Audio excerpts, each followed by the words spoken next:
Good morning students, welcome to my channel. मेरा नाम शिवाली है और जैसे कि आपको पता है कि हम 11th क्लास का और 12th क्लास का मैथमेटिक्स जो है स्टार्ट कर चुके हैं। तो उसमें हमारा जो फर्स्ट टॉपिक हमने लिया है वो सेट का टॉपिक है और सेट के टॉपिक में अभी तक हमने 4 वीडियोस जो है वो डाल चुके हैं। उसमें आपका ऑलमोस्ट सेट कंप्लीट हो चुका है। आज हम सेट के क्वेश्चंस लगाएंगे जो हमने प्रीवियस जो वीडियोस की थी उसमें जितना भी हमने कंसेप्ट किया था उसके ऊपर आज हम क्वेश्चंस लगाएंगे। कुछ क्वेश्चंस मैंने लिख के रखे हैं, कुछ हम दोबारा लिखेंगे और उनको सॉल्व करेंगे। ठीक है, लेट्स स्टार्ट। मेरे साथ स्टार्ट हो जाइए और जैसे जैसे मैं क्वेश्चन सॉल्व करती जाऊंगी साथ साथ में आपने भी क्वेश्चन सॉल्व करते रहना है। ठीक है, अगर आपको कोई डाउट आता है तो आप देखो, बीच में नहीं आता है अगर आप खुद सॉल्व कर पा रहे हो इट मीन्स आपने वो वीडियोस अच्छे से देखी है, समझी। ठीक है, okay, let's start. First question पे आते हैं हम without wasting our time. Question first है हमारा, ए सेट है, उस सेट में क्या बोला, x such that x belongs to natural number and x lies between 1 to 4। इसने बोला है कि x क्या है, नेचुरल नंबर है। ठीक है, और x जो है वो जो नेचुरल नंबर है उसकी प्रॉपर्टी क्या है, और कि वो 1 और 4 के बीच में लाई करता है, उसके बीच में लाई करता है। ठीक है, स्ट्रिक्टली है, स्ट्रिक्टली अगर एक में भी इक्वल टू होता तो हम वो वाली वैल्यू भी लेते। ठीक है, तो हम इसको सेट बिल्डर फॉर्म से रोस्टर फॉर्म में लिख लेते हैं। पहले हम यहाँ पे लिख लेते हैं ए क्या है, ये फर्स्ट का सोल्यूशन है, क्वेश्चन नंबर फर्स्ट का सोल्यूशन है। ठीक है, तो हमें क्या कहा है, ए है set x such that x belongs to natural number and x lies between 1 to 4। Clear, x क्या है, नेचुरल नंबर है और x लाई करता है 1 और 4 के बीच में। तो रोस्टर फॉर्म में देख लेते हैं, नेचुरल नंबर क्या होते हैं हमारे, 1 2 3 4 5 6 7 8, है ना, वैल्यूज का कोई एंड नहीं है। तो हम क्या करेंगे, यहाँ पे 1 to 4 जो है उसने बोला है, तो रोस्टर फॉर्म में ही अगर हमने इसको लिखना है तो क्या करेंगे, 1 भी नहीं आएगा 4 भी नहीं आएगा। क्यों नहीं आएगा, क्योंकि ये ओपन इंटरवल है, क्योंकि इसमें कोई इक्वल टू का साइन नहीं है, स्ट्रिक्टली लेस देन। ठीक है, तो 2 3 बस इतना है, सिर्फ इतना है, 2 और 3, 1 भी नहीं आएगा 4 भी नहीं आएगा। क्लियर, दूसरा बोला है b equal to x such that x belongs to natural number and x lies between 4 to 9। ठीक है, x क्या है, नेचुरल नंबर है, ऐसा नेचुरल नंबर जो 4 और 9 के बीच में लाई करता है। तो क्या है देख लेते हैं इसको। पहले हमने सेट बिल्डर फॉर्म में किया, x belongs to natural number and x lies between 4 to 9। Clear, अब इसमें क्या बोला है, इसको रोस्टर फॉर्म में लिख लेते हैं। ऐसा वैल्यू नेचुरल नंबर की जो 4 और 9 के बीच में हो, 5 6 7 8। ठीक है, क्लियर हो गया। अब इसमें क्या बोला है, ए यूनियन बी बताना है। ए यूनियन बी क्या आएगा, क्या आएगा, 2 3 5 6 7 8, 2 3 5 6 7 8। क्लियर, क्लियर है। अब यहां पे देखो क्वेश्चन जो हमारा बुक में दे रखा था उसमें क्या था, यहाँ पे इक्वल टू का साइन भी था। अगर इक्वल टू का साइन हमारे पास यहाँ आता है तो यहाँ पे क्या आएगा, 4 भी आ जाएगा। अगर इक्वल टू यहाँ ना होके यहाँ आएगा तो 1 2 3 आएगा। क्लियर, यहाँ 4 आएगा। अब यहाँ पे अगर 4 आ जाता है और यहाँ पे वैल्यू कितनी आती है, 5 6 7 8, तो कितना आ गया, 2 3 4 5 6 7 8। तो ए यूनियन बी क्या बनना था, अब क्या बनना था, अगर ऐसे होता तो 2 3 4 2 3 4 5 6 7 8। अब मुझे बताओ सेट बिल्डर फॉर्म में इसको लिखना है मुझे, तो क्या आएगा, अगर ये ऐसा आता तो सेट बिल्डर फॉर्म में इसको कैसे लिखते, ए यूनियन बी को। मान लो ये A union B C set है for example, C equal to A union B कर दिया या आप डायरेक्ट A यूनियन B कर दो, equal to X such that X belongs to natural number and X lies between 1 to 9. आ सकता है, strictly है, X lies between 1 to 9. अगर हमारे पास क्वेश्चन जैसे बुक में दे रखा था वहां पे हमारा लेस देन इक्वल टू 4 था, ठीक है, वो इसलिए अगर A यूनियन B आया उसको सेट बिल्डर फॉर्म में अगर निकालना हो तो ऐसे निकाल सकते हैं। अगर स्ट्रिक्टली है तो आपका सिर्फ यहीं तक आंसर आएगा। क्लियर? इसको नोट कर लो, फिर हम नेक्स्ट क्वेश्चन पे आते हैं। साथ साथ में खुद भी सॉल्व करने की कोशिश करनी है, ठीक है। एक बार आपने ये वाला करना है लेस देन, और एक बार आपने लेस देन इक्वल टू है। जो एनसीईआरटी की बुक है उसके according less than equal to है, हम जो है एनसीईआरटी की बुक को ही फॉलो कर रहे हैं। इसको नोट कर लो या स्क्रीनशॉट ले लो, फिर नेक्स्ट क्वेश्चन पे आएंगे हम। चलिए नेक्स्ट क्वेश्चन है हमारा, एक सेट दे रखा है, अब ये रोस्टर फॉर्म में है। इसने बोला है ए सेट में 3, 5, 7, 9, 11 है, बी सेट में भी कुछ वैल्यूज है 7, 9, 11, 13, सी में भी कुछ है 11, 13, 15। हमें निकालना है A intersection B union C, ये निकालना है, और A intersection B intersection C, ये निकालना है, और A minus B minus C minus A, ये निकालना है, ठीक है। ये रख कर देती हूँ। क्वेश्चन फर्स्ट हमारा कंप्लीट हो गया, ये वाला।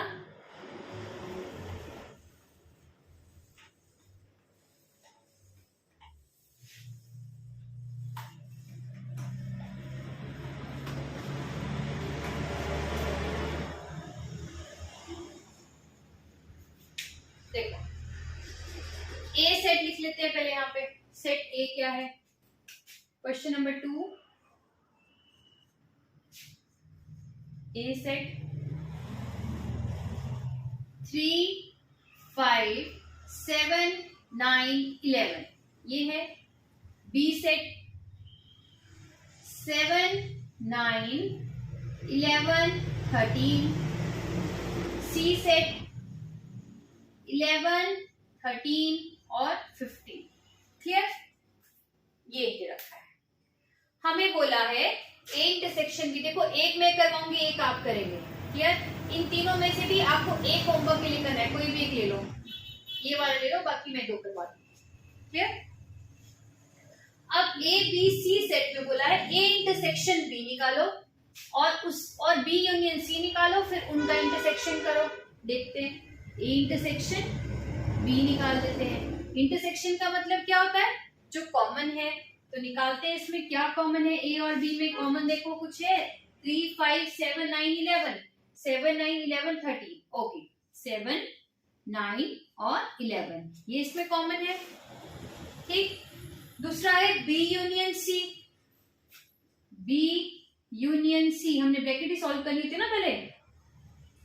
बी यूनियन सी में बी यूनियन है, अब इंटरसेक्शन नहीं है। यूनियन का मतलब है सारी टर्म्स, और अगर रिपीट में है तो एक बार लेनी है। ठीक है, बी यूनियन सी 7, 9, 11, 13, 11, 13, 15। तो क्या आएगा यूनियन में? 7, 9, 11, 13, 15। अब इन दोनों का इंटरसेक्शन यानी कॉमन निकालना है। इसका इंटरसेक्शन कैसे करेंगे? पहले हम लिख लेते हैं ए इंटरसेक्शन बी और बी यूनियन सी का इंटरसेक्शन। तो कैसे निकलेगा? 7, 9, 11 है। ठीक है, 7, 9, 11। क्लियर? यहां तक क्लियर हो गया? ये हमारा आंसर आएगा। अब देखो ये किसके बराबर हुआ है? ए इंटरसेक्शन बी के बराबर हो गया है, इसके बराबर। ए इंटरसेक्शन बी और बी यूनियन सी को जब हमने कॉमन निकाला तो ये ए इंटरसेक्शन बी के बराबर भी आ गया। हो सकता है आपको क्वेश्चन में जैसे दे रखा हो, कई को ऑप्शन में आता है। ठीक है, जब ऑप्शन में आता है जैसे क्वेश्चन, तो वहां पे ए इंटरसेक्शन बी दे रखा होगा, या दूसरी ऑप्शन में ए दे रखा होगा, तीसरी ऑप्शन में बी दे रखा होगा, नेक्स्ट ऑप्शन में ए माइनस बी दे रखा होगा। तो आप देखो यहां से भी जज कर सकते हो। क्लियर? 7 9 11। बहुत इजी है, ऐसे ही आप सेकंड वाला भी करेंगे। सेकंड क्वेश्चन का था ये फर्स्ट पार्ट, ये फर्स्ट पार्ट। क्लियर? स्क्रीनशॉट ले लो या फिर नोट कर लो, जो नोट करना चाहते हैं वो नोट कर लो।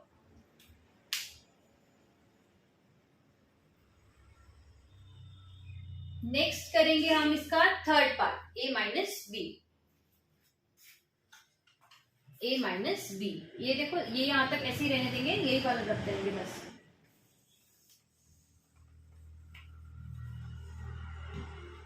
a minus B, a minus B क्या बोलता है a माइनस बी?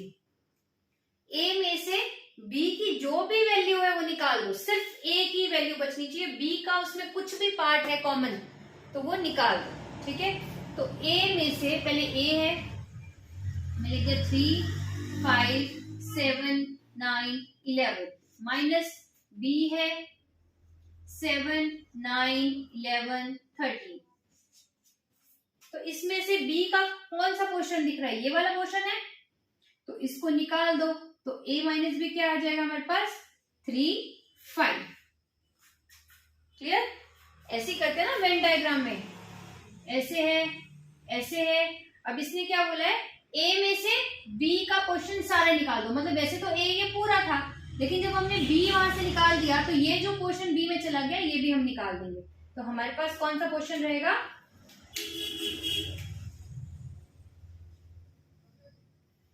ऐसे, ये शेडेड पोर्शन। क्लियर? ये शेडेड पोर्शन रहेगा हमारे पास। क्लियर है? ये a माइनस बी, ये नोट कर लो। b माइनस सी आप खुद करोगे, c माइनस a कर लेते हैं एक हम।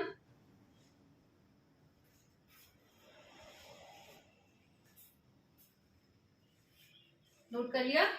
कोई कंफ्यूजन हो रहा है? देखो हमने कुछ नहीं किया है, जो भी b की वैल्यू इसके अंदर थी वो ही निकाल दिया, माइनस कर दिया वही, और जो सिर्फ a में था, b में कुछ भी नहीं था उसका पोर्शन, वही रखा है a की value. Only a not b। ठीक है, अगर आपको a माइनस बी को और तरीके से डिफाइन करना हुआ तो इसको आप लिख सकते हो ओनली a नॉट b। सिर्फ a, b का कुछ भी पोर्शन नहीं, उससे मिलता हुआ एक भी पार्ट नहीं। ठीक है, नेक्स्ट देखते हैं हम c माइनस a कर लेते हैं, इसको रब कर देते हैं।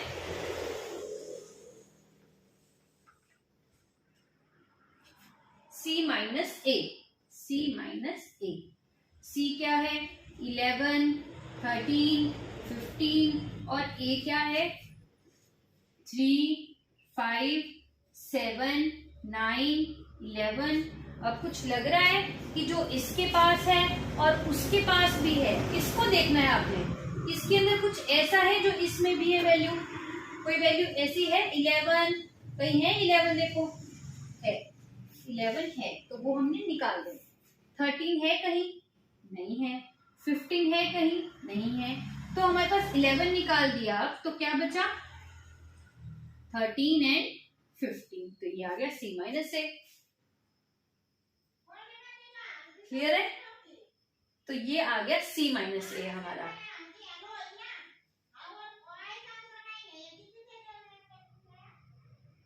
ये आ गया c माइनस a। अब हमारे पास इसको हम क्या करेंगे? नेक्स्ट क्वेश्चन हमारा, हाँ ये वाला आपने होमवर्क के लिए करना है, बहुत इजी है। b माइनस सी वाला और a intersection b intersection c। देखो a intersection b intersection c को क्या करेंगे आप? पहले b इंटरसेक्शन c निकालेंगे, फिर जब वो वैल्यू आ गई तो a और उस वैल्यू में जो कॉमन होगा वो हमारा इसका आंसर आएगा। क्लियर है? ये हमारा सेकंड का कौन सा पार्ट था? Fifth part, fifth. ठीक है, हमने कौन कौन से किया? फर्स्ट पार्ट किया, थर्ड किया, फिफ्थ किया। क्लियर है? इसको नोट कर लो। और नेक्स्ट करते हैं हम शेड द सेट्स। ये दो सेट दे रखे हैं, एक आप करेंगे, एक मैं करवाऊंगी आपको। इसमें आपको शेडेड एरिया बताने हैं। देखो 3 सेट से दे रखे हैं और इसमें कोई रोस्टर फॉर्म नहीं, कोई बिल्डर फॉर्म नहीं, सिर्फ सिंपल ये दे रखा है और उसको आपको वेन डायग्राम में शो करना है।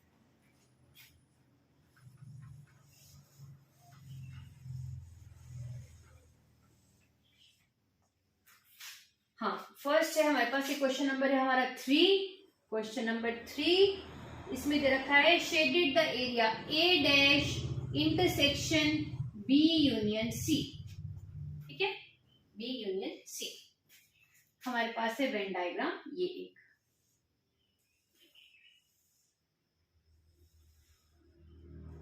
जब भी 3 आए तो इस तरीके से आएंगे A B C। क्लियर? पहले हम निकालेंगे A डैश, पहले निकालेंगे A डैश।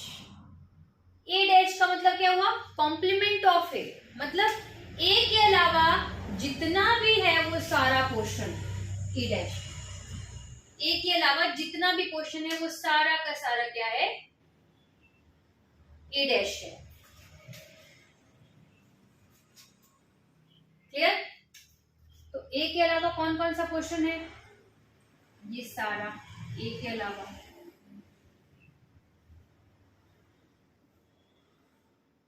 ये सारा का सारा क्या है हमारा?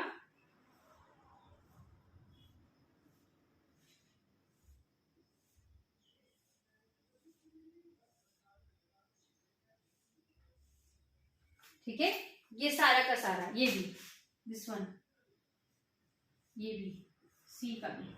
ठीक है, ये सारा का सारा। क्लियर? ये भी, सिर्फ ए का नहीं, बाकी सारा, ए के अलावा सारा का सारा। ठीक है, वो सारा ए डैश है। ठीक, इसमें हमारा क्या रहा?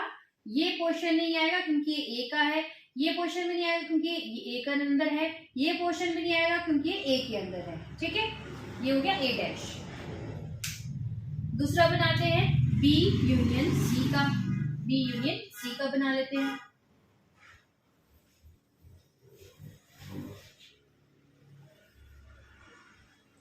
अगेन हमारे पास डिसजॉइंट नहीं दे रखा है तो हम क्या करेंगे? इसको ओवरलैपिंग वाला, ए बी और सी। ठीक है, अब यहाँ पे बी यूनियन सी है, बी यूनियन सी, तो बी यूनियन सी में क्या आएगा?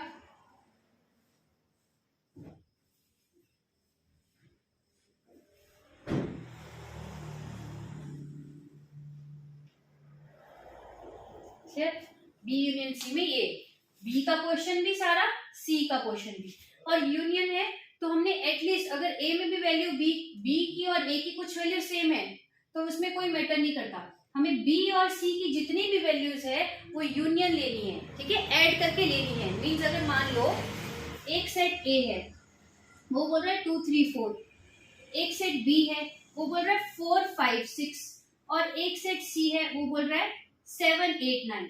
तो हम क्या लेंगे? बी यूनियन सी अगर हम लेंगे तो हम 4 5 6 7 8 और 9 ये सारे लेंगे। अब ये जो 4 है ये तो बी में ए में भी है, तो हमें इस बात से कोई लेना देना नहीं, हमें सिर्फ इस बात से लेना देना है कि बी और सी की वैल्यू जो है वो यूनाइट करके हमने वेन डायग्राम में शो कर दी। क्लियर?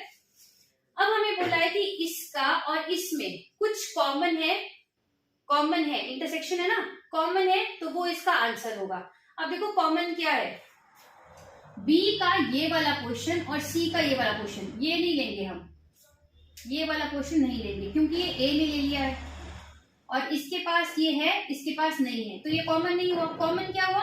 जो सिर्फ बी और सिर्फ सी का है और बी और सी का है, तो क्या आएगा हमारे पास? ये हमारे पास रेक्टेंगल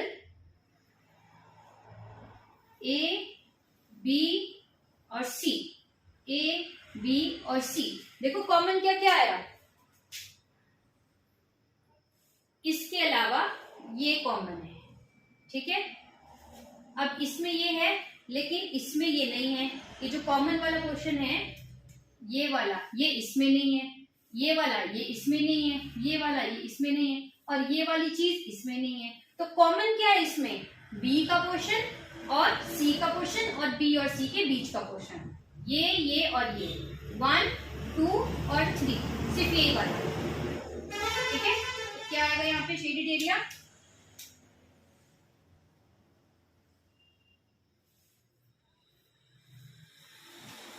क्लियर है? मैं एक बार दोबारा समझा देती हूँ। देखो, आपने क्या लिया, ए का कॉम्प्लीमेंट लिया, मतलब ये पूरा ए है, ये पूरा का पूरा ए है,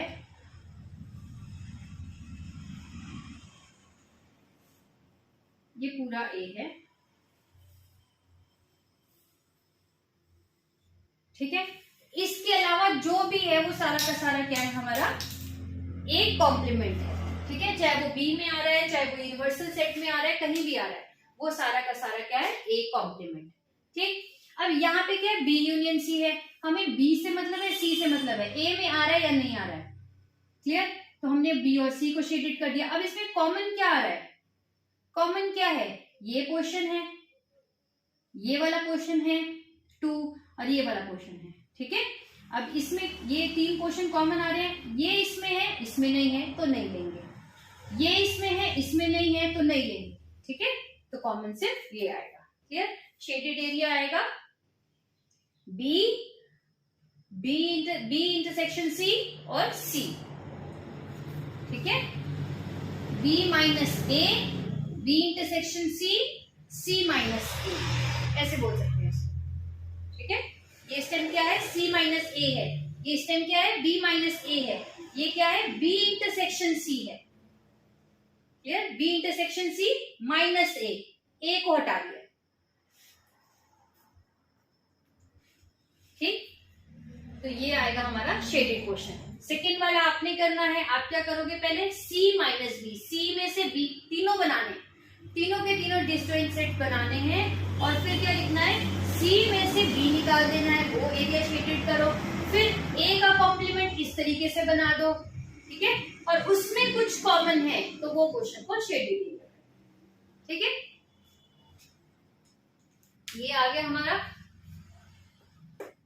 अगर लास्ट पे, वीडियो के लास्ट में मुझे लगेगा हमारे पास टाइम है तो मैं आपको ये भी करवा दूंगी, ठीक है। इजी है, पर ट्राई करना, नहीं तो नेक्स्ट क्लास में करवा दूंगी। इसको नोट कर लो या स्क्रीनशॉट ले लो, नहीं समझ आएगा फिर से पूछ लेना, ठीक है। तो बहुत इजी है।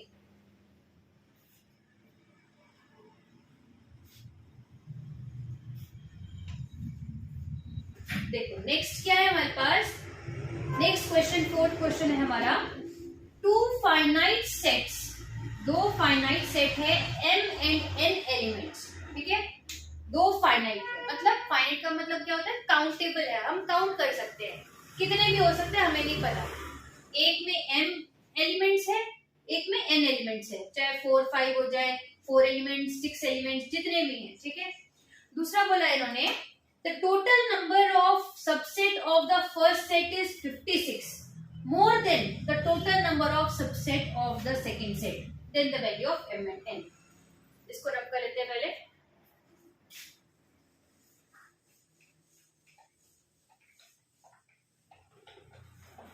पहले समझ लिया करो, उसके बाद नोट किया करो, ठीक है।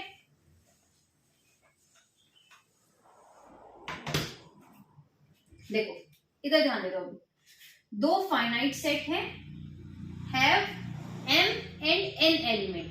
पहले तो मुझे बताओ, टोटल नंबर ऑफ सबसेट निकालने हो तो कैसे निकालते हैं, टोटल नंबर ऑफ सबसेट, सिर्फ सबसेट की बात कर रही हूँ मैं, प्रॉपर सेट या प्रॉपर सबसेट की नहीं, सिर्फ सबसेट। देखो हमने पढ़ा है, जब नंबर ऑफ सबसेट निकालने हो, नंबर ऑफ सबसेट्स, तो हम क्या करते हैं, 2n, और प्रॉपर सेट या प्रॉपर सबसेट एक ही बात है, प्रॉपर सेट या प्रॉपर सबसेट निकालने हो तो क्या होता है, 2n माइनस 1, क्लियर, ठीक है। -1 क्यों होता है, क्योंकि उसमें उसका सबसेट वो खुद पूरा का पूरा सेट नहीं बनता, इसमें बन जाता है, ठीक है। तो हमें क्वेश्चन क्या है, नंबर ऑफ सबसेट का, नंबर ऑफ सबसेट। अब इसने बोला कि m और n एलिमेंट है, तो पहले वाले के लिए नंबर ऑफ सबसेट कर दिया 2m, फर्स्ट सेट के लिए, फर्स्ट सेट के लिए, क्लियर। अब बोला इसने, total number of subset of first set is 56 more then, अच्छा दूसरे का भी लिख लेते हैं, number of subset for second set, आपने प्रॉपर लिख देना है, मैंने ऐसे लिख दिया second set, for second set, ठीक है। अब बोला है total number of subset of first is 56 more then total number of subset of second set. पहले वाला जो सबसेट है उसमें 56 जो है वो मोर वैल्यूज है as compare to second set के।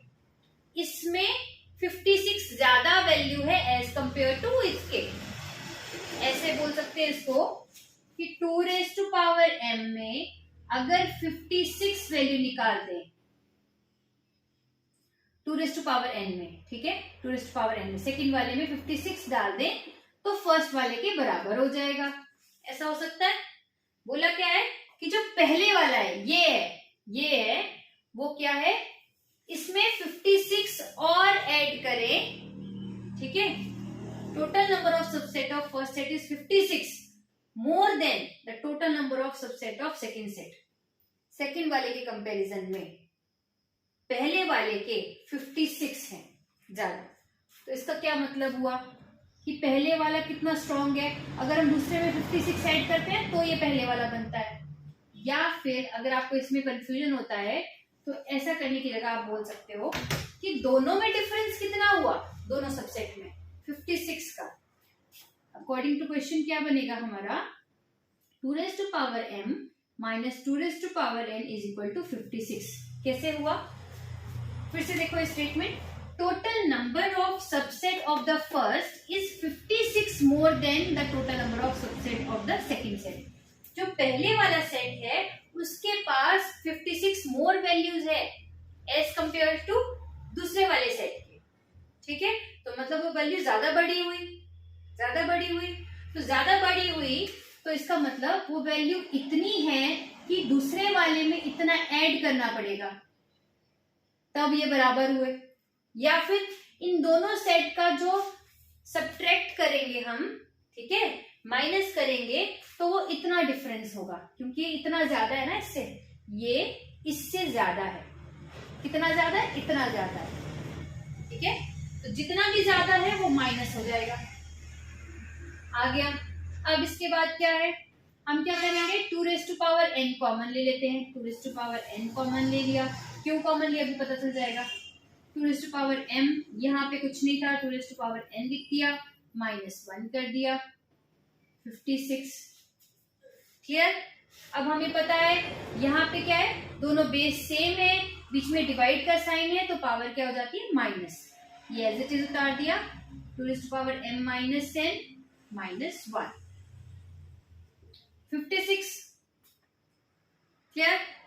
अब इसके बाद इसको भी हम स्प्लिट कर देते हैं, इसको भी स्प्लिट किया हुआ है, इसको भी स्प्लिट करना है, ठीक है। अब इसको कैसे कर सकते हैं, 2 raise to power n, 2 raise to power m minus n -1, 7 8 जा 56, 8 जा 56। क्लियर है। अब देखो ये इसका तो हमें नहीं पता, पर इसको और इसको कंपेयर कर सकते हैं। इसको और इसको कंपेयर कर सकते हैं कैसे, 2 रेज टू पावर n अगर 8 के बराबर है तो n की वैल्यू क्या बनेगी, ऐसे लिख सकते हैं 8 को 2 रेज टू पावर 3, तो n बन गया हमारा 3, ठीक है, n आ गया 3। तो मैंने यहाँ लिख दिया 2 raise to power 3, 2 raise to power m minus 3 -1 is equal to 7 into 8। तो ये तो कैंसिल हो गया, 8 और ये तो कैंसिल हो गया, अब बच गया 7। इसको ऊपर लिख देते हैं यहाँ पे, 2 raise to power m minus 3 -1 equal to 7। यही आया। यहाँ पे क्या है, माइनस का है, इस तरफ जाके प्लस का हो जाएगा, 2 raise to power m minus 3 8 हो गया।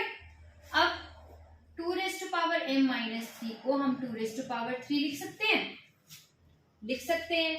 अब क्या हुआ, ये तो बेस सेम है, m माइनस 3 की वैल्यू इक्वल टू 3 के बराबर है, तो यहाँ से m की वैल्यू क्या हो जाएगी, -3 है, उस तरफ जाके +3 हो जाएगा और ये 6 बन जाएगा। क्लियर। तो हमारे पास वैल्यूज आ गई ना m और n की वैल्यू 3 और n की वैल्यू 6। क्लियर है। इस क्वेश्चन में कोई प्रॉब्लम है तो पूछ लेना आप लोगों ने, ठीक है। देखो इस क्वेश्चन को एक मिनट।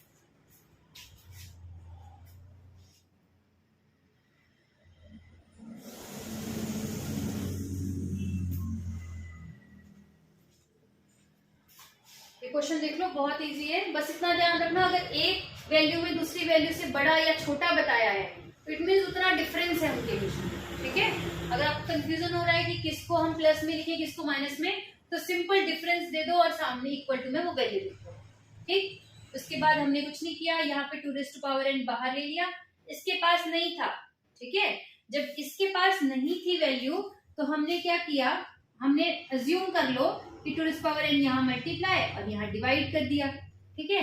तो एक अगर ये बाहर ले लिया तो ये नीचे रह गया, ठीक है।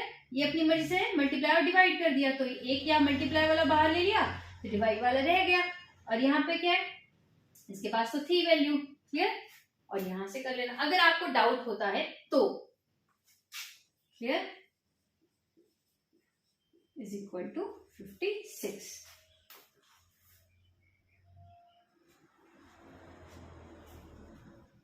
इसको नोट कर लो।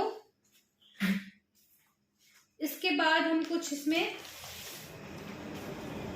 क्वेश्चंस देख लेंगे, कुछ फॉर्मूले।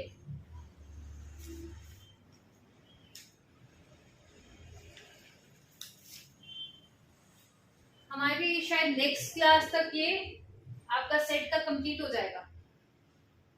ये नोट कर लिया है, इसके बाद हम कुछ फॉर्मूला करेंगे।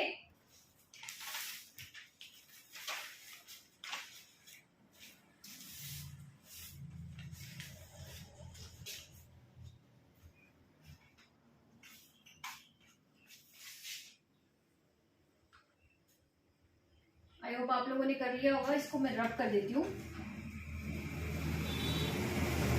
जो होमवर्क है उसको नोट कर लेना।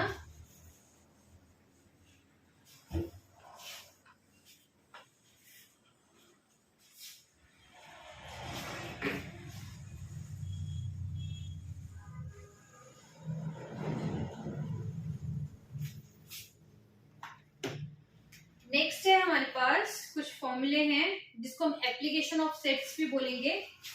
फर्स्ट है हमारे पास ए यूनियन बी का, क्लियर। अब ए यूनियन बी में दो तरीके से आएंगे। पहले तो ये डिसजॉइंट सेट हुआ तो, डिसजॉइंट सेट हुआ तो, जब ये not disjoint, when the sets are not disjoint, ठीक है। डिसजॉइंट सेट का मतलब होता है ए इंटरसेक्शन बी कुछ भी नहीं होगा, तो N of A union B क्या बनेगा, N of A plus N of B बनेगा। अगर डिसजॉइंट नहीं है, जुड़े हुए हैं, ओवरलैपिंग है, तो क्या बनेगा, N of A plus N of B minus N of A intersection B. Clear, clear हो गया। ये हुआ हमारे पास ए यूनियन बी का फॉर्मूला, ठीक है। नेक्स्ट हमने सिमेट्रिक वाला फॉर्मूला बहुत बार किया है, लास्ट क्लास में भी किया है, उससे लास्ट क्लास में भी किया है, तो आपको उसको रिवाइज ही करना है, ठीक है। ए सिमेट्रिक बी है, क्या होता है A symmetric B, A minus B union B minus A, ये हुआ। और क्या हुआ, A union B minus A intersection B हुआ। और क्या बनेगा फॉर्मूला, और आपके पास हाँ सिमेट्रिक फॉर्म में ही अगर हमने यूनियन का लेना है, देखो अगर हम यूनियन की ये वैल्यू पुट कर देते हैं, ठीक है, और A symmetric B equal to A union B का ये फॉर्मूला पुट कर दिया n of A symmetric B में। आप इसको एन ऑफ ए भी कर सकते हैं, ठीक है, एन ऑफ भी कर सकते हैं, डायरेक्ट भी कर सकते हैं। N of A plus N of B minus N of A intersection B, ठीक है, माइनस ये बाहर N of A intersection B. अब क्या होगा, N of A plus N of B minus 2 N of A intersection B, ठीक है, N of A symmetric B.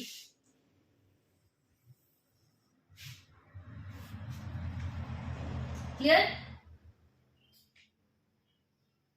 ठीक है। अब हमारे पास देखो ये आ गया सिमेट्रिक का यूनियन के फॉर्म में भी और इंटरसेक्शन के फॉर्म में भी, ठीक है। ये यही फॉर्मूला है, इसको ऐसे भी लिख सकते हैं, ए सिमेट्रिक बी को ऐसे भी लिख सकते हैं, ठीक है। ये इसी का ही फॉर्म है और इसी को ही ऐसे एक्सपेंड करके लिख दिया।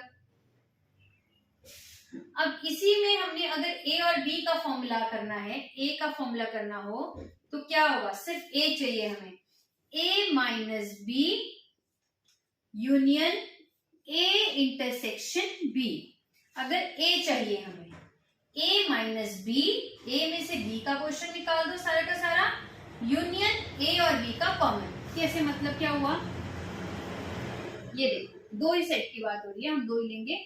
इसने बोला ए में से बी निकाल दो, निकाल दिया, सारा निकाल दिया, ठीक है, ओनली ए नॉट बी। साथ में इसको हम ए माइनस बी बोलेंगे ना, साथ में क्या बोला, union of plus of A intersection B. A intersection B में क्या है, ये है, तो हमारे पास क्या हो जाएगा,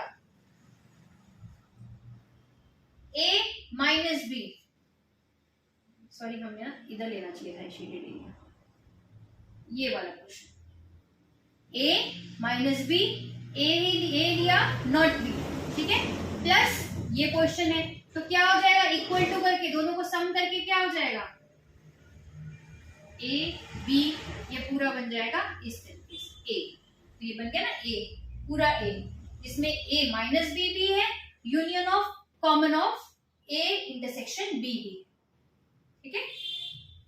वैसे बी का कर लेंगे, B minus A union A intersection B, same. आप एन ऑफ बी लगा सकते हो इसके साथ, अगर आप एन ऑफ लगाना चाहते, नहीं लगाना चाहते, एन ऑफ दिस, फिर एन ऑफ आएगा तो यहाँ प्लस हो जाएगा, N of this plus N of this, ठीक है। नेक्स्ट फॉर्मूला, ये कुछ इंपॉर्टेंट फॉर्मूलाज हैं।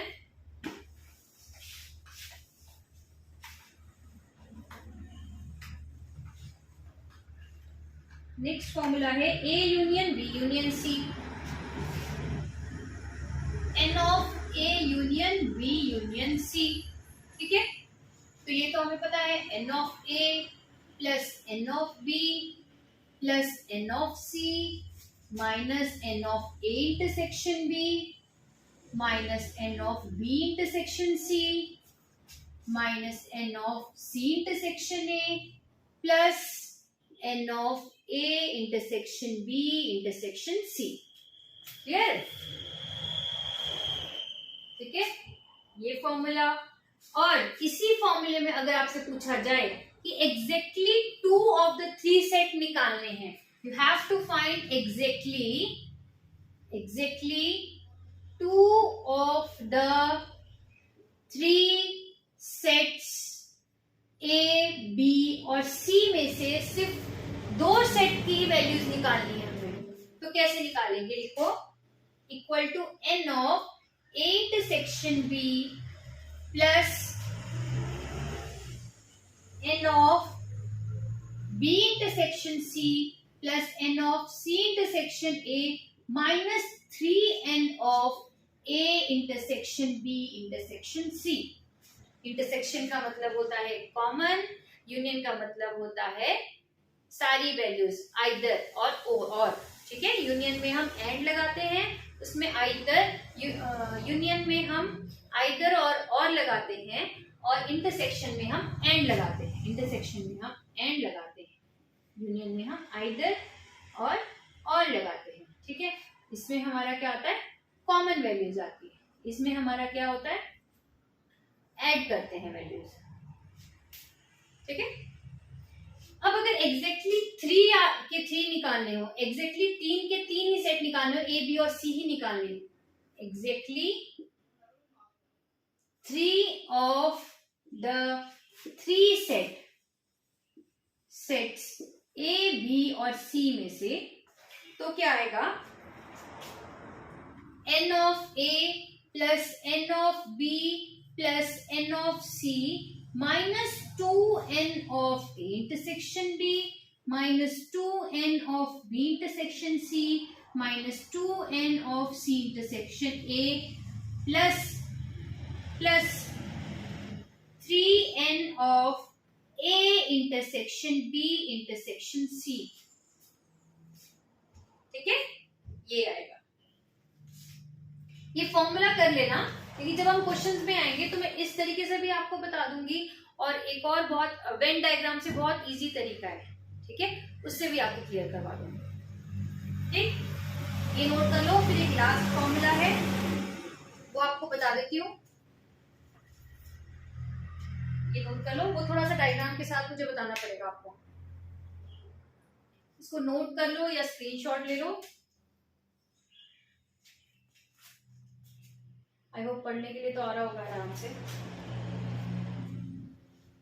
ठीक है, इसको नोट कर लो या स्क्रीनशॉट ले लो यहां से।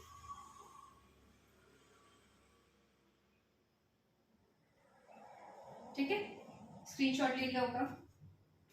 नेक्स्ट हम फॉर्मूला जो करेंगे, 2-3 बचे हैं, एक उसमें से थोड़ा सा बड़ा है, डायग्राम के साथ बताती हूँ आपको, वेन डायग्राम के साथ।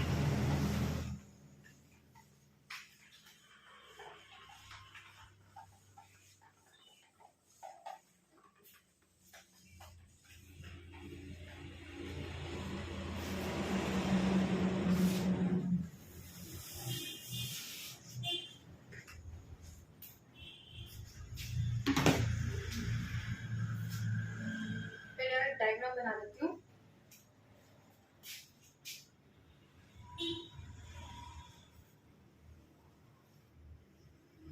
थोड़ा सा टेढ़ा मेढ़ा बनेगा तो देख लेना।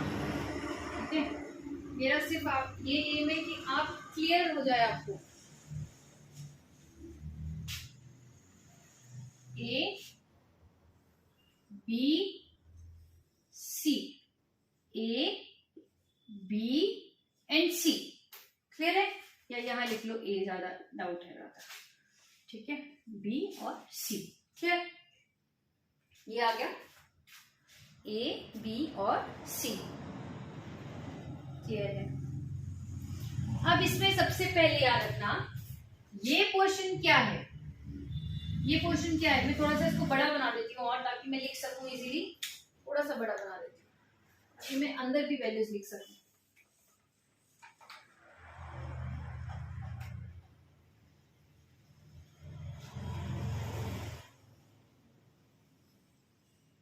ठीक है, A B C, फिर अब यहां पे क्या बोला, ये पोर्शन क्या है, ये एक ऐसा पोर्शन है जो इन तीनों का ही कॉमन है, पूरा का पूरा निचोड़, बिल्कुल इंटरसेक्शन ऑफ ये A intersection B intersection C, ये है ये पोर्शन। सिर्फ ये यहां से यहां और यहां, ये पोर्शन से, क्लियर? क्लियर है? ये वाला पोर्शन। ठीक है, अब ये वाला क्या पोर्शन है, ये पोर्शन है जो सिर्फ A का है, B का भी नहीं है और C का भी नहीं है। कौन सा है, कहां से कहां तक है, यहां यहां और ये पूरा, ये इसकी बाउंड्री है, ये इसकी बाउंड्री है, ये यहां तक। ठीक है, ये और ये वाला पोर्शन है, ये वाला। सिमिलरली C में देखो, सिर्फ ये पोर्शन यहां से यहां और यहां। ठीक है, तो ये आएगा C है A डैश B डैश, मतलब कॉमन ऑफ यहां पे क्या आएगा, C ही आएगा, ना A आएगा ना B आएगा। क्लियर? ठीक है, ये आ गया। नेक्स्ट वैसे ये है B इंटरसेक्शन A भी नहीं और C भी नहीं। याद करने का तरीका है, ये फॉर्मूला मैं आपको इसके बाद बता दूंगी, बहुत इजी होगा। ठीक, अब कौन सा रहा, ये और ये रहा। ठीक है, तो ये पोर्शन क्या है, ये दोनों शेयर कर रहे हैं, ये दोनों शेयर कर रहे हैं। A इंटरसेक्शन C या C इंटरसेक्शन A कर सकते हो, A इंटरसेक्शन C, लेकिन B नहीं है। कहां से कहां तक है, ये यहां तक है, इसकी बाउंड्री यहां तक है, ये नहीं आएगा बिल्कुल भी, इसकी बाउंड्री यही है। क्लियर? अब इसको सिर्फ कर रहे हो, ये और ये शेयर कर रहे हैं, ये पोर्शन नहीं लेंगे हम। ठीक है, तो ये यहां से ही यहां तक ही रहेगा। तो इसमें क्या होगा, B intersection C but not a. ठीक है, इसको बताने का एक तरीका इंटरसेक्शन ही है, कॉमन ही है, लेकिन एक तरीका आपको बताने का कि बी और सी का है पर ए नहीं है, ए का उल्टा। ठीक है, ए का उल्टा। अब इसमें क्या बचा, ए और बी का, ए और बी का इंटरसेक्शन है लेकिन किसका नहीं है, सी का नहीं है। अब क्लियर हो गया। अब हमारे पास बहुत इजी है, देखो अब कुछ भी नहीं है, फॉर्मूला हमारा यूनियन निकालना है। फॉर्मूला है N of A union B union C. क्या क्या होगा यूनियन में, पहले ये N of A intersection B dash C dash. Clear, ये आ गया। अब बी के पास जाते हैं, ये बोल रहा है N of B intersection A का कॉम्प्लीमेंट सी का कॉम्प्लीमेंट। ए का उल्टा ना और सी का उल्टा और बी। ठीक है, नेक्स्ट तीसरा इसके पास आते हैं, N of C intersection A dash B dash. ये तीन हो गए, 1 2 3। अब आ जाए इसके पास, इसको क्या करेंगे, हमें सबको ही ऐड करेंगे, इसमें माइनस करने की जरूरत नहीं क्योंकि हमने हर पोर्शन को अलग अलग दिखा दिया, हर पोर्शन को अलग अलग दिखा दिया। इसकी अपना बता दिया, इसका अपना है, इसका अपना है, इसका अपना है, इनका अपना, इसका अपना और इसका अपना। ठीक है, फिर इसके बाद ये तीनों हो गए। फिर नेक्स्ट है N of A intersection B intersection C dash. ठीक है, प्लस इस पे आ जाओ n of A intersection C intersection B dash. आप इसको C intersection A intersection B dash भी लिख सकते हो, और करके C intersection A intersection B dash, एक ही बात है।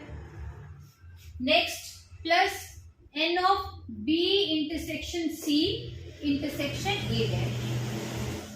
Clear, plus N of A intersection B intersection सी।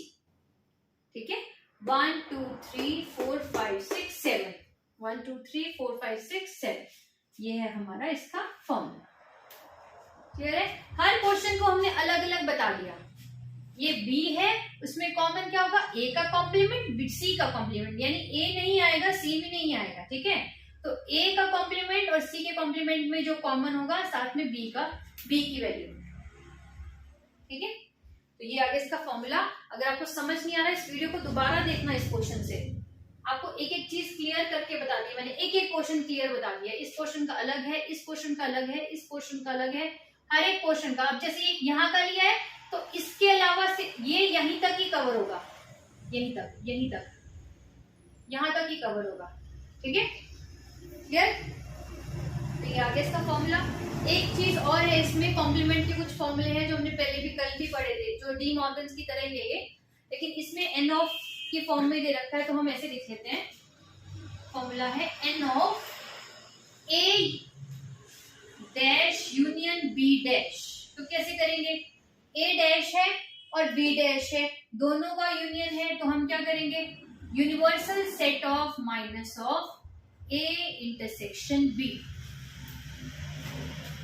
ठीक है, इसको कैसे लिख सकते हैं, universal set of.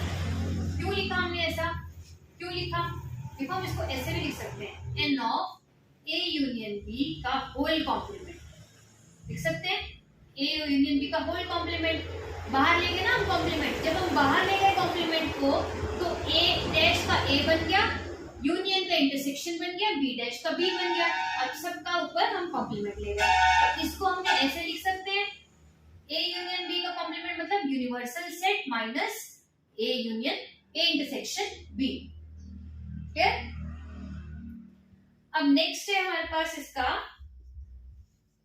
N of A complement intersection B complement. इसका क्या आएगा, A complement intersection B complement क्या आएगा इसका, इसको लिख सकते हैं हम n of A union B का कॉम्प्लीमेंट लिख सकते हैं। हमने कॉम्प्लीमेंट ऊपर ले गए, ए डैश का बन गया ए, इंटरसेक्शन का बन गया यूनियन, बी डैश का बन गया बी। और कैसे सॉल्व करेंगे हम इसको, यूनिवर्सल सेट में से जितना भी हमारे पास एन ऑफ ए, एक सेकेंड यहाँ कुछ कंफ्यूजन है, यहाँ इंटरसेक्शन आना चाहिए, तब इंटरसेक्शन बी, हाँ यहाँ पे आएगा universal set of A union B. ठीक है, यहाँ पे है। अब देखो पहले वाले में क्या किया था हमने, पहले वाले में ए डैश यूनियन बी डैश था, जब हम बाहर ले गए डैश तो ए डैश का ए बन गया, यूनियन का इंटरसेक्शन और बी डैश का बी बन गया। ठीक है, इसको हम कैसे लिख सकते हैं, यूनिवर्सल में से कॉमन निकाल दो, यही वाली वैल्यू निकाल दो, डैश है ना, तो डैश को हटाने के लिए क्या करेंगे, यूनिवर्सल में से n of A intersection B कर दो, तो यही वैल्यू आ जाएगी। वैसे ही हमने जब इंटरसेक्शन के कॉम्प्लीमेंट को हटाया, ऊपर कॉम्प्लीमेंट ले गए, तो ए डैश का ए, इंटरसेक्शन का यूनियन, बी डैश का बी। ठीक है, तो इस वैल्यू को कैसे लिख सकते हैं, union minus N of A union B. Clear, यहाँ तक है आज का फॉर्मूला। कल हम इसके क्वेश्चंस, जो भी बचे हुए क्वेश्चंस हैं वो कंप्लीट करेंगे।